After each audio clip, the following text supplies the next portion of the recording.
tukatakaduka tuzoduka mwisho kubera mpemu yera.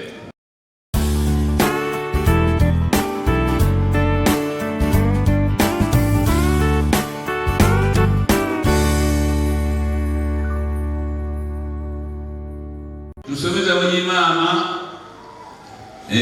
mu gitabo cy'ibyakozwe n'intumwa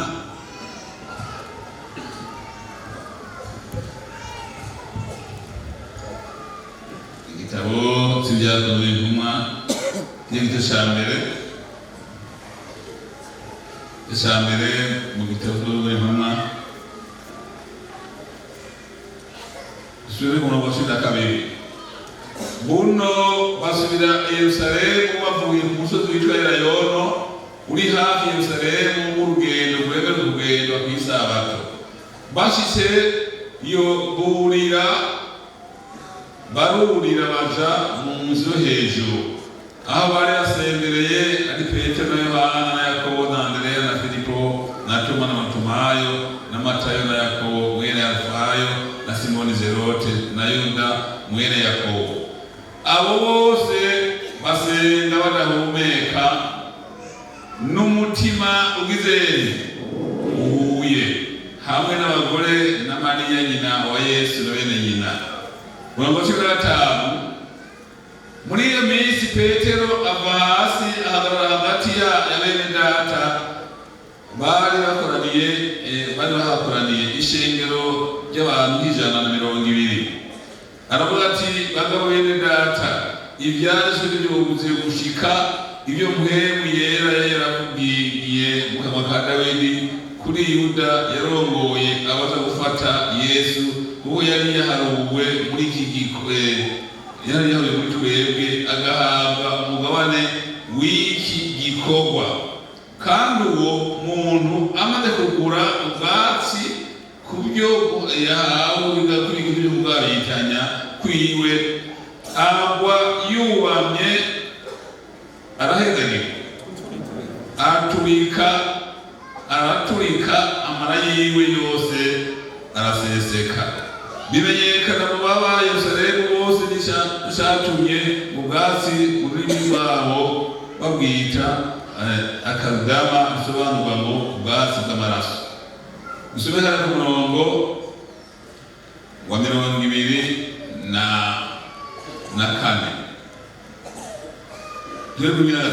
Bahagarika babiri, umwe ni Yosefu ariwe Barusaba, irindi ni Yusito, uwundi nawe ni Matiya.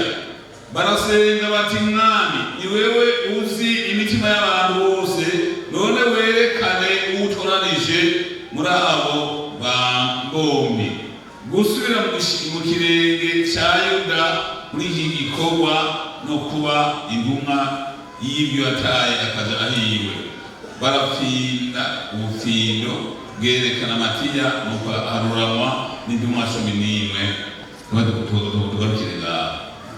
Hanyuma iyo turabonye ingene Yesu Kristo yadugawe mu ijuru, hanyuma abigishwa biwe bari kumwe bajana ku musozi witwa Elayono noho birimbuga yadugiye. Elayono umusozi uri Yerusalemu muri Israeli.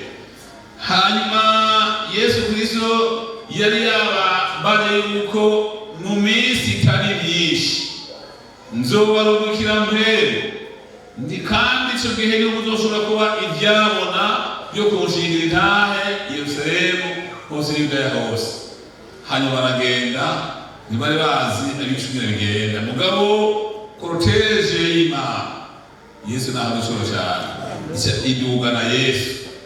Abigishwa biwe baraba hejuru, hanyuma abamarayika babiri bivuga ngo baraba bati baba bene data niki gitumye mugwa muraba Yesu, uwo Yesu abakuwemo azoga ko kubonye aduga abandi kazogaruka yinzendera. Bibiliya rero hano basore mu rwose na kabiri bava kuri uyo musozi bagenda Yerusalemu mu nzu yo hejuru gusenga, bagakorera isezerano ndakwifuriza kumvira Imana n'ijambo ry'Imana. Aba bigishwa bagiye aho Yesu yabarangiye barohereraho. Umwe ntiyagiye mu byiwe, uwundi bagenda mu byiwe, ariko bamaze guhagarika ibindi bikorwa bagenda kubera aho Yesu yabarangiye. Imana nishimwe. Barasenga hanyuma mu kuvuga gusenga baratuma iyo abantu bose basenga neza barihana. Ega Petero yari umuntu w'umuvugizi iyama atanga abandi kuvuga, hanyuma nawe nyene hari ibyo yihanye. Maze Petero yigeze kwihakana Yesu abonye habavye arigihe hababa naho jewe gihe kimwe twari kumwe n'umusirikare mw'isoko, ahantu mw'isoko imwe yo mu Migera tugiye gusoma agatoki, hanyuma ipine ry'ikinga riraturika. Muri iyo minsi hari ibintu bikunda guturika bimwe nababwira cyitwa Titongo Torishashe. Izo murakizi Indyamisi rero n'ibunduke ivuze, niba uvuga Igifaransa, niba uvuga Icongereza, ikigutunga wumvise ukirimwo ni ugushira mw'ijana. Hanyuma rero umusirikare turiruka turi kumwe, kandi byari kinagikinga bituritse. Mugabo w'umusirikare niyo yize ngo dusigaye hepfo yumara agiye kubabanga amatwi ko hari ikindi kintu giturika, arabura asarahindukira nzabona ngo wa mugabo waduhinduriye asahindukira asubira mw'isoko. Mugabo agenda aho yakoye none mugabo yiruka kubona ikinga rituritse karabise ryamye sezebura iki kintu cyitwa Titongo Torishashe. Rero hari habaga kuri Petero abonye ingene Yesu ariko arakubitwa, kandi Yesu yakubitwa inkoni zisanzwe, babakubita ikintu kitagisimbura inyama. Wibaze abagomba Yesu yagize kubera yagazewe kugira ngo tuzomutahe mu bwami twabana bwiza bw'Imana. Yesu yatwabarijwe. Hanyuma rero ariyumvira ati aba bantu niboza kuvuga ubutumwa banze mugendere murere ubushobozi bwa Mungu yera. Webira neza akabaza ko niho muzoba ivyabo no gushinga intahe i Yerusalemu n'Iyudaya hose uzakomera y'isi. Basi bagenda barasenga rero burira mu nzu yo hejuru. Abanditsi bamwe bagira komantere barerekana kubera iki bagiye mu nzu yo hejuru. Ni bamwe mugabo kuko banditsi basoma kumvana kw'ijambo bakimbira kuri iyo. Mu nyuma baja hejuru y'ibyo basamaza, hejuru y'ibyo bakoroga, hejuru y'ibyo baguruga, bagumya intumbero imwe, barategura ubugingo bwabo. Hanyuma kandi bose basa bahuza umutima, bivuga ngo basenga n'umutima ubuye.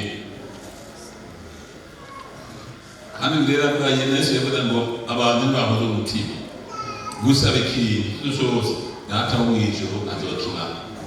Iyo abantu bahuje ku kintu cyiza Imana irakibana. Bibiliya yavuze yuko ku bantu abantu 200 harimo n'abagore, hanyuma basenga n'umutima uhuye. Ikigira kabiri hari n'igihengeri. Igihengeri barashuka.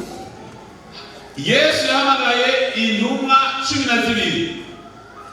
Mwaza ko uvuga intumwa 12 ugasubira inyuma kwiyumvira imiryango y'Abisirayeli yari ingahe? 12. Siko hanyuma Yesu nawe yahamagaye intumwa zingahe? 12. Hanyuma kino gitabo rero wacanditse ntiyitwa intumwa, ariko n'uwagira ubuntu akurikira Yesu. Ibyo Yesu yakoze yitwa Luka, yari umuganga.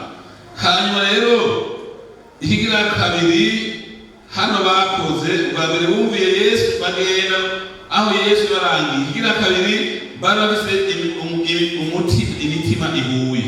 Ikigira gatatu barabonye igihengeri, hariho umwe yabavuyemo uwitwa Yuda yabavuyemo.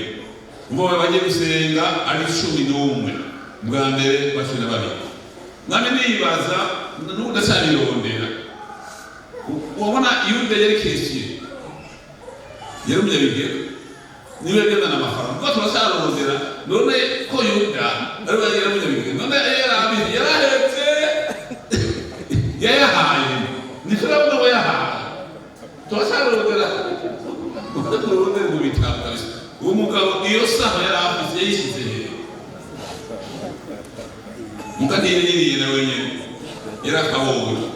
Yapfuye urupfu abandi badapfa. Kandi Yuda kuba mu bantu udakizijwe n'ingorane. Ngira yiba bati uyu Yesu ndamuzi ntibazomushobora. Ibyo yibaza we ategeye amafaranga ndayandi. Hari umugabo umwe najewe mugabo wewe yari umuntu nyine acuruze ko jewe nari umufundi hama ndagenda asigira stoke agiye hanze y'isima n'ibiki abandi baramwiba hama nakoresha asanga ibintu n'ibyize ndetse neza cyane kumuna ibikoresho bikiriho abandi umuntu wagenda kubana jewe ubundi jewe ngakora abazobavuga cyageze jewe ubundi hamunyuma ngiye kubona hamba duhurirayo muri zo kwituma mwene data bangubita kubituma ngiye kwenda umuntu w'Imana kwe mu nyuma rero arakebya agira idini amaze kugira idini arambara ngo mwana wanjye ngururi ndende ndakibona kiguruka mbere yo gici hafi ngigenda muri kingurukire rero uyu arambara ati kandi yose nzokugira neza ndokoze mutama nkageniwe nkasanga bwabundi bagabo hari abagabo bafungura kweli imeri banana hariya ibintu by'isupu rero bidabijya gute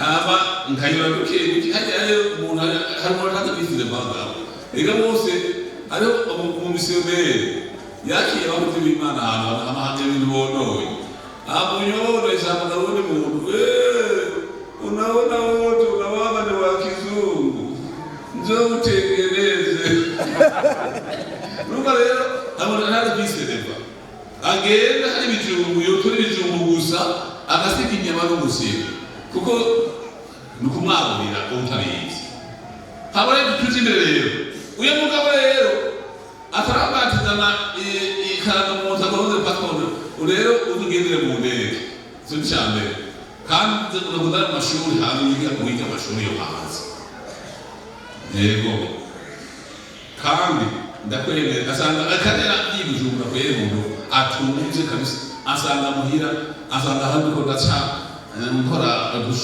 ntera udushuge ku nzira mpande y'imbuga ngo kubagize hatu none nanje wera usanga kinga none ndakugira hatu ndo hasishike ngo agura ngo kwizera ngo ndo imodoka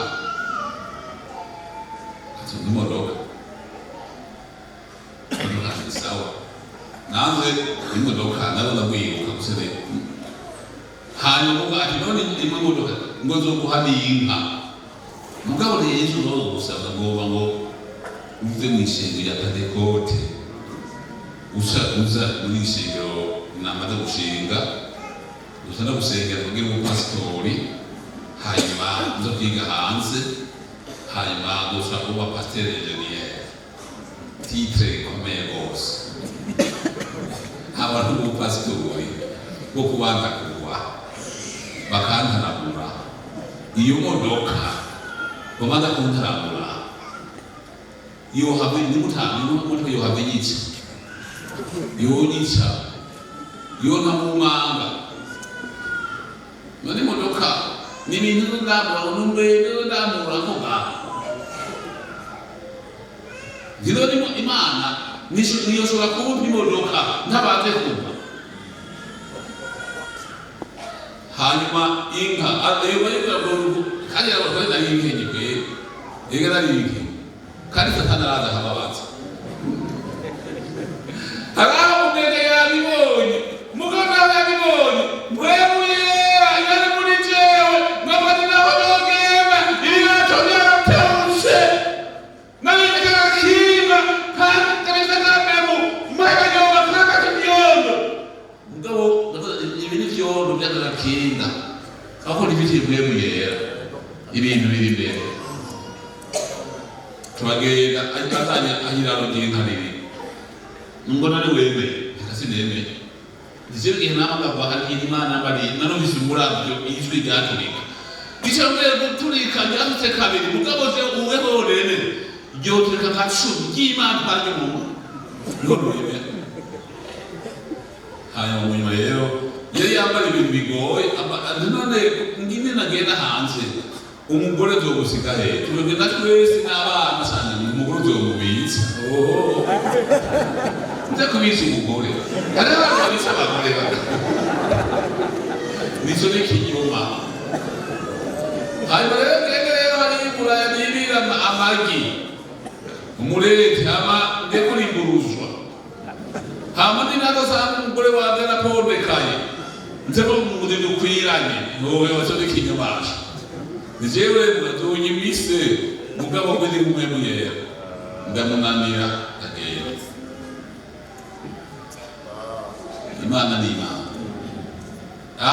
Imana duhamagaye gusa kumuganga rero abigisha bose bariko barasenga bariyumvira uwasubira mu gishingo ca Yuda babanza kuzibira igihengeri barasenga Imana bagarika abantu babiri hatorwa Matiya asubira mu gishingo ca Yuda murongo wa kabiri murongo wa mbere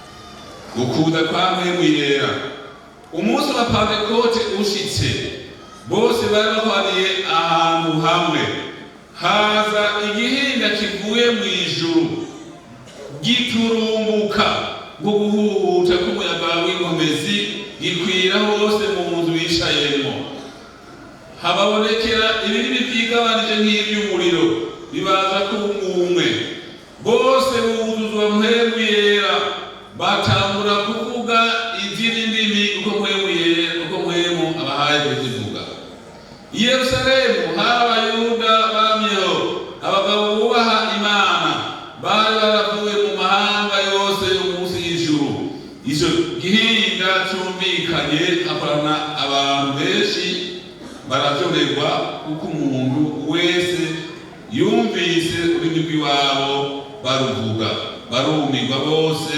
baratangara bati mbega aba bose bavuga Samariya kandi iki gitumye twese tubumva bavuga indimi z'iwacu izo twavukanye Imana idufashe bamaze gusenga gutunganya ubugingo bwabo kuko abantu babana ntibabura ibyo bapfa ariko bariko barasenga barabitunganije kibi ca mbere ihigira kabiri basenze bahuje umutima ihigira gatatu bifuze kuzibira igihengeri kugira ngo bongere bakwire igitigiri c'induma mugo rero hariho itandukanye namaze imisi nsoma ndondera ibikorwa vya Matiya ntitubibona neza naho yatowe ubuzima bwa Yuda aho se bahatwa cyane bamaze gusenga bakamusubizaho tukaba 12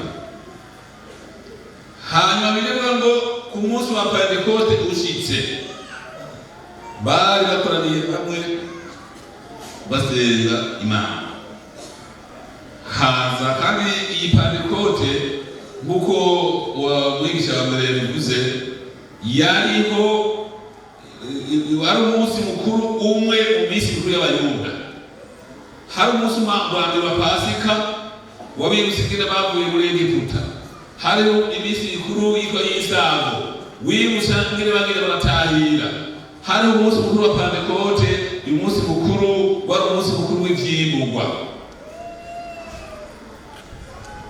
Hanyuma rero mvuze bikeyi byose mvuga yose. Hama uwo munsi mukuru wa Pentekote rero uza gushika abigishwa ba Yesu bari Yerusalemu. Yari yababariye ngo mu minsi itari myinshi. Pentekote rero yashitse ku munsi ugira 50 baharuye igihe Yesu yazukira azutse. Kuko Yesu amaze kuzuka yamaze iminsi 40 aduka mu ijuru. Hanyuma iminsi 10 Yesu arungika mpemu yera. Hanyuma rero babakoraniye hamwe n'abantu benshi, abantu bari kuva muri Yerusalemu bumva igihinda, bumva indimi, kandi babonye umuntu wese bamubona ko yagumuriyo. Imana y'abadodesheje kwe yarabahedanye.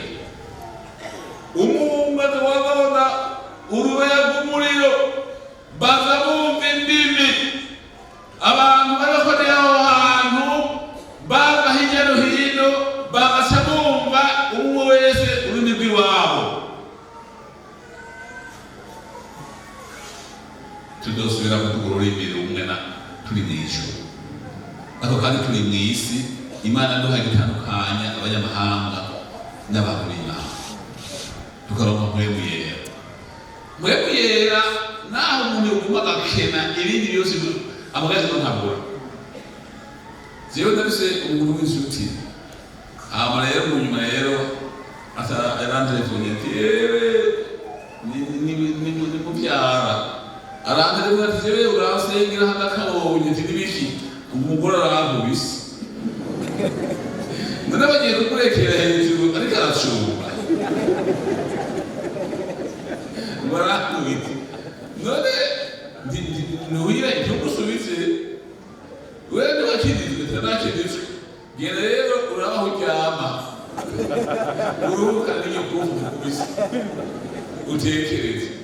None akamugabo yuzuye mpwemu yera, umugore yo muhangana akamukubita iyo ntambara y'ibyo bibandura. Ariko umugabo yuzuye mpwemu yera amaboko yiwe aratekeye, amurura ntaho. Abagabo buzuye mpwemu yera amaboko yabo aratekewe. Ndakwita ikofu ndabona umugabo asa mbega inyantu mvuze atari nk'imvubu n'indi mwozo kuko ngiri mwozi vuba imvubu n'urukoko rwo Tanganyika. Abagabo buzuye mpwemu yera n'abatakatifu kabisa ndibiga batahata. Abagore buzuye mpwemu yera n'abamarayika. Umugabo nabo ndabise amafaranga, haravuga biga amafaranga. Amafaranga aragowe naho urupapuro ndakubona bitagoye kumwe n'uburongo buragowe. Haraho umuntu abona rasi nzitwaze murabona babagira pasiteri abantu bazi gucumbura mwirinde mu byumba. Hariho umwumba w'abazayi mu bumba ngo agiye gusenga ngo Imana iravuga. None Imana ikuvuga ko wowe ntuzi ibyawe ubizi. Hari uwari wasukuhira umuntu abeze ibyiwe. Niba uri ofise amanyama n'ubu ufise amanyama, nimba wiba n'ubu uzi ko wiba, niba ufite ibyifuzo n'ubu ubizi mpaka Imana imaze kubivuga. Hanyuma rero mu nyuma ndavuga nti kuko nabonye abantu bisi bagiye barakabonye basaba kubakira abantu bavuye bakubaka ubuzu bw'ubwumba bwinshi hakumurondera mugiye kubonana nabo ubuza kwa minisitiri n'abari abasoza bavuga nakinanya kuba minisitiri urinze ariko wabo ni audience akabaye bavuga ati rero ngo cyo turakenye nizigicyo tugiye tubone nta muntu w'Imana akena. Icyo kinyoma umuntu w'Imana akena sikoro akena amafaranga akena ibintu. Urabise mpwemu yera kurobanura kuko muri mpwemu yera hasi hakurikira ingabe z'Imana zo kurobanura ibitari byo. impwemu y'ikinyoni igafatwa. None hari ubwo baririmba muri korali iya kabiri bamutwaye umugore baramukemye kwe afata akamarabara kwe ariko umugabo yiwe umugore wowe ubona akamutwara mbuye ndi mupolisi ni umukubita inkoni umusuma igiti ndorondera inkondo imikaratusi ikomereye niba ngabo ndikubita ku mutwe n'amaguru umuntu agusamburira urugo umugabo si kwawe akavuga isomo n'ibizitarizo ngo umugabo si kwawe yaba kwawe ngo nta magogo ofisi ngo ntiworara inzara intuga ndiyohera cyo ni kinyoma ntutirahera amageragezwa kuko mu rugendo hari rushika ahantu hanuga n'ahantu hagerera n'ahantu ikiyaya ariko mwemu yera niwe agushora niyo hoteli y'abakristo kandi mwemu yera babona ko inzamba y'Imana izovuga kandi bavugira mu kirere. Uyu munsi mwemu hamaze kwiga hari abantu biga bita gisirikare byo gusimba mugabo nasimba ntagumayo ntagira usimba turabagume ndagumayo hasi hari ikintu gikwega kigaruka ntiyaragera mugabo inzamba y'Imana imaze kuvuga mu kirere abantu babizamuyera ni nka sumako tumbaza ahantu harakuma bica bikominikana ukazakaduka tuzodoka mwisho kubera mwemwe